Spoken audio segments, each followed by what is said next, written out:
Hello and welcome to this tutorial video for the play along of Lewis Capaldi's Someone You Loved.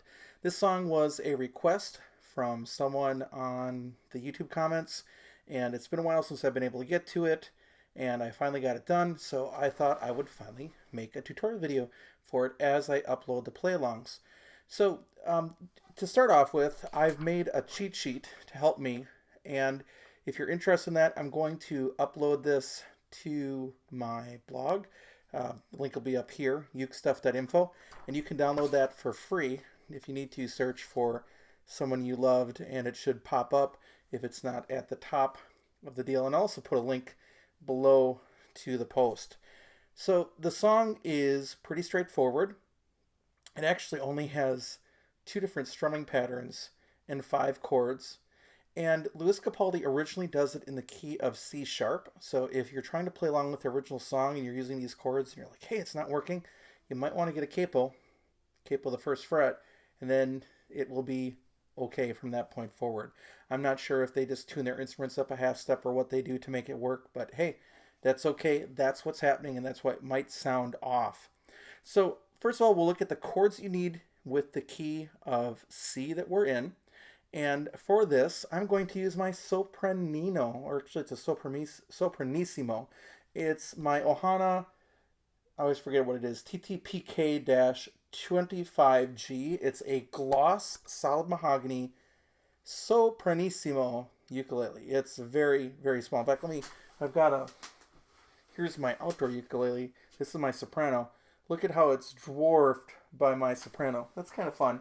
And this thing actually does play. So you've got to, now again, it's not the full sound of like a Colo or something, but it certainly works. And I've got Fremont hard soprano strings on it, so I can tune it to C. Otherwise, you'd have to tune them even higher. So here are the chords that you will need. The first one is the C chord.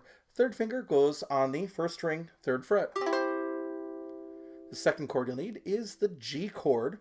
So first finger will go on the 3rd string, 2nd fret. Second finger will go on the 1st string, 2nd fret, and third finger will go on the 2nd string, 3rd fret. That's your G chord. The next chord you'll need is A minor. Second finger will go on the 4th string, 2nd fret. The next chord you'll need is the F chord. First finger will go on the 2nd string, 1st fret. Second finger on the 4th string, 2nd fret. And if you're making that chord already, all you have to do to make B minor, the next chord, is to put the 3rd finger on the 3rd string, 2nd fret. But if you want to make it from scratch, 1st finger, 2nd string, 1st fret, 2nd finger, 4th string, 2nd fret, 3rd finger, 3rd string, 2nd fret. Let's take a look on baritone ukulele. For baritone, I use my one and only baritone. It's my mainland baritone, cedar top, rosewood back and sides. Here are the chords you need on baritone. First finger will be on 2nd string, 1st fret. Second finger will go on the 4th string, 2nd fret. That'll make your C chord. The next chord you need is the G chord. 3rd finger, 1st string, 3rd fret. The next chord you need is A minor. So, first finger goes on the 2nd string, 1st fret. Second finger goes on the 4th string, 2nd fret. Third finger goes on the 3rd string, 2nd fret. That's A minor. The next chord you need is the F chord. This is the hardest one of these 5 if you play baritone ukulele. You have to bar strings 1 and 2, then take finger 2 to string 3, fret 2, finger 3 to string 4, fret 3, and that's your F chord.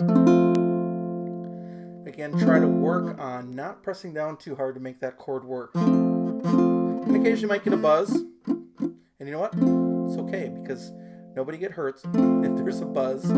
Just keep working on it until you get a clean sound. Don't give up. And the last chord you're going to need is the D minor chord. First finger will go on the 1st string, 1st fret. Second finger on the 3rd string, 2nd fret. Third finger on the 2nd string, 3rd fret. Here's the D minor chord. What we're going to do next is we're going to do finger picking. And the pattern here is a broken up chord that alternates on the piano, which is very easy to simulate on the ukulele. And again, I use a technique often from Mike Lynch whenever this is used, and it's used by a lot of piano players, so it's a great thing to know and do. You're going to use your thumb, first finger, and second finger. Traditionally, this would be P, I, and M. Pulga, Indio, and Medio, I think. So thumb, first finger, second finger. And you're going to pluck string 4, the one closest to you, with your thumb. You're going to pluck, not struck, you're going to pluck string 2 with your first finger. And you're going to pluck string 1 with your second finger. And you're going to do that all at the same time with this kind of like, what do you call it? Like one of those vending machine claw games that my boys always want to play. Like that. You'll pluck all 3 of those at the same time, and then pluck the third string with your thumb and just alternate. So it's going to go sort of like this. 1 and 2, 3, 4. 1, 2, 3, 4.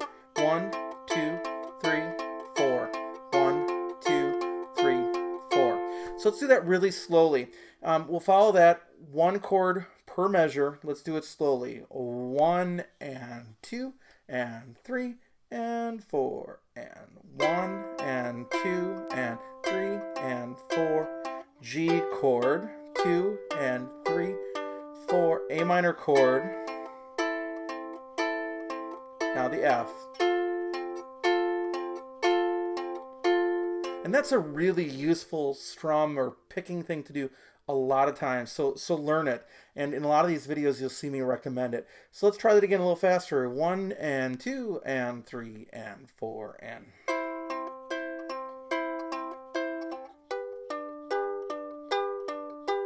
I gotta make sure I don't press down too hard, or else the strings go out of tune on this. Because you don't have to overstretch a string when you play. You just need as much pressure as you need to make it happen. Let's do one more sequence.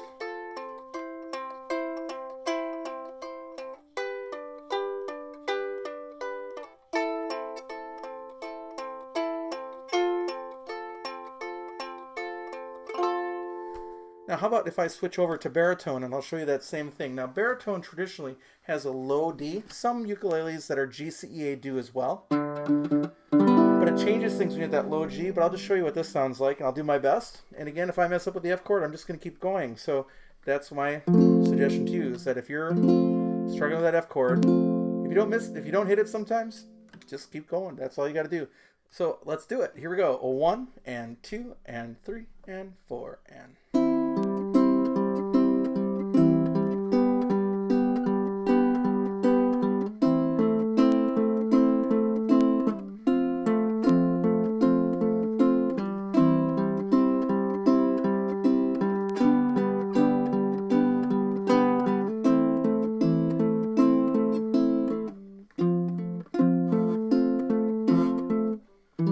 Forgot what chord I was going to there. I actually didn't forget how to play the chord.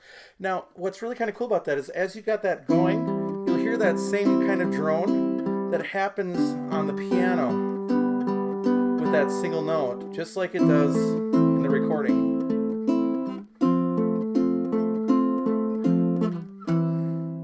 Now, again, if you want to see what that actually looks like written out in tablature, download the little guide.